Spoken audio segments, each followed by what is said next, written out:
Hey guys, so today in this video I'm going to be using the analogical comparison and contrast method of organization for my speech, and the topic I'm going to be covering is slightly different from speaking assignment 4 in that today I'm not going to be discussing the credibility of a speaker but more the content of the speaker that I referenced. So I'm going to be discussing how past events in history can relate to present events in history and how they compare in that people think today can be quite an apocalyptic time, and how there have been very similar times in the past, and how history is just kind of like a cyclical kind of thing. So my major source here is going to be an article by Sarah Parsak on the TED Talks website, wherein she discusses 3 events relating to the Mesopotamian downfall that at the time were very catastrophic. There was a lot of bad weather going on. There's a lot of geographic upheaval. And so, obviously, like our ice caps are melting. We have a lot more earthquakes going on. California, part of it is kind of breaking off. We have a lot of geological issues that are going on that a lot of people have seen as apocalyptic, which was very similar to what was happening in Mesopotamia. There was a lot of flooding that was happening so suddenly. A lot of people thought, well, no, the world's ending. But it didn't, obviously. So today I'm going to be citing mostly from her article and then a little bit of background knowledge from what I've learned with various AP textbooks.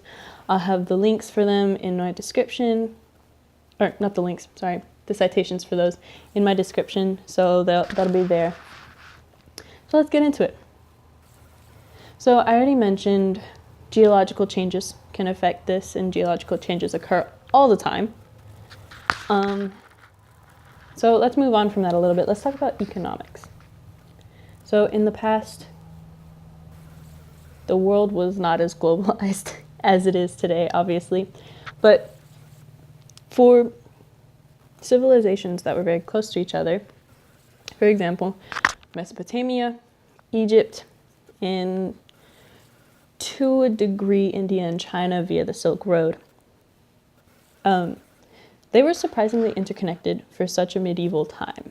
So they didn't have like the internet and things like that really connect us across the globe today, but through things like the Silk Road and other trade routes, they were very connected. And so with the downfall of the Mesopotamian economy, because of all the flooding, eventually the other economies of the interrelated civilizations also fell because their economies couldn't be supported alone without the influence of Mesopotamian trade and culture. So there was just massive global downfall economically. But the interesting thing about this is that they managed to rebound. All the cultures came back flourishing and thriving. It was like a Renaissance period after all this period of difficulty, which is very similar to the Great Depression.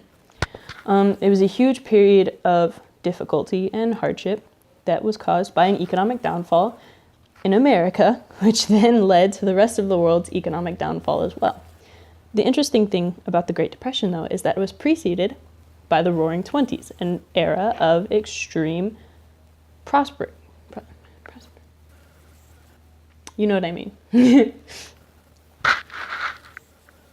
And so it was both preceded by prosperity, that's the word, and succeeded by prosperity. So we came out of the Great Depression by entering World War II, and that was really what catapulted our economy back on, because suddenly we were now a creditor nation and no longer a debtor nation. And after the war, of course, you get the 1950s and the 1960s, the golden age of suburbia, all that stuff. So hardship and prosperity come in a very cyclical nature throughout history across the world. Things go good, things become risky because everything's been going so good, and then things crash, and then they gradually get built back up again. Another example of this can be the housing crisis from like 2007 to 2008. The reason it occurred is because people were taking out increasingly risky mortgages that they couldn't pay. Nobody could afford their homes anymore. Everybody was getting kicked out. Homes were getting foreclosed. Banks were losing money. It's just a big mess. But now we're building back out of that, and you can see through various data that there is an increase in people taking out those risky mortgages again. People are starting to go back to that because they're getting comfortable, because we're prosperous again. So essentially, history is a cycle. It repeats itself. The world's probably not going to end because Donald Trump got elected, though it may seem that way to some people. It's not going to end because our ice caps are melting, though it may seem like that. We'll rebound and we'll come back even stronger.